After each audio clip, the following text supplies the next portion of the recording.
And then I'll pray for everybody here to receive Jesus.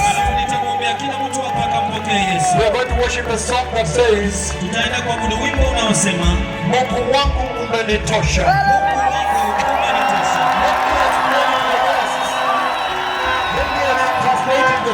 Wacha niwakalimanie wageni. That worship song I'm going to sing here, huo wimbo wa kuabudu ambao naenda kuabudu hapa, it says, unasema Mungu wangu umenitosha. Mungu wangu umenitosha. Meaning, my God, kumaanisha Mungu wangu, you are all sufficient for me. wewe unanitosha. And you can see the time of revival here.